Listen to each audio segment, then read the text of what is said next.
Ya itu yang waras ngalah itu Ya. fenomena yang waras ngalah itu jadi masalah. Dan mungkin Jangan, yang bisa gua tambahin, orangnya itu aja. Apalagi gitu kan, Bib.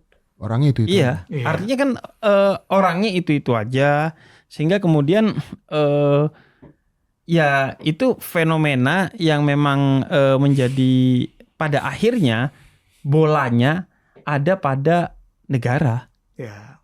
Bahkan kalau di beberapa riset dari Setara Institute, itu aktor intoleransi itu adalah aktor yang sifatnya negara.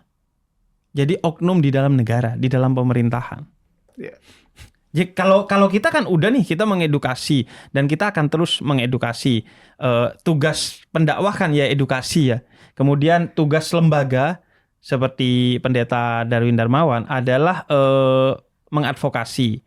Kemudian tugas pemerintah itu melegislasi, membangun aturan, dan tugas aparat mengeksekusi kan. Nah sekarang menurut gua bolanya ya di pemerintah dan di aparat. Bagaimana orang yang itu aja, kelompok yang segelintir, yang bisa mengancam kehidupan keberagamaan kita yang indah, itu buktinya ya kalau masyarakatnya sih fan-fan aja.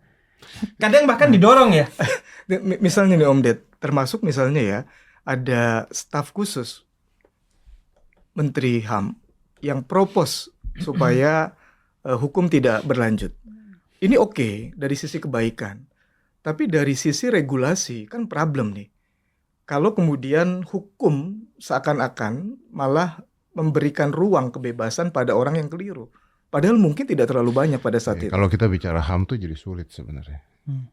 Kalau bicara HAM tuh jadi sulit. Karena kalau bicara HAM tuh ya definisinya kalau HAM semuanya ada HAM-nya gitu. Begitu ketangkep ngomongin HAM kan begitu kan. Iya. Istilahnya kalau kita bicaranya HAM tuh jadi sulit. Dia melupakan apa yang dilakukan sebelumnya. Masalahnya itu. Itu yang menurut gua loh ya. Menurut gue. Nah, problem kita kan hukum itu kan bukan jahat ansi.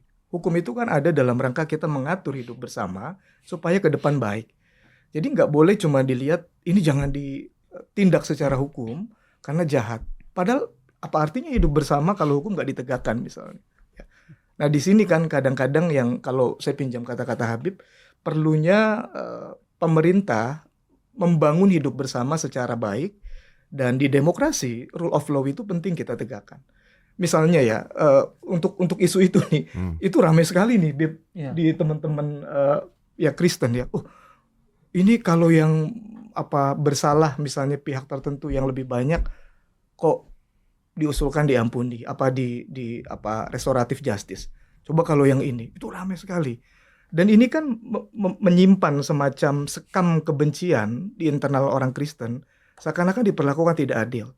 Padahal mungkin itu 1-2 orang yang usul gitu loh, Om Ded. Iya. Nah, masalahnya yang usul pejabat negara, bro. Nah, itu problem. Ya.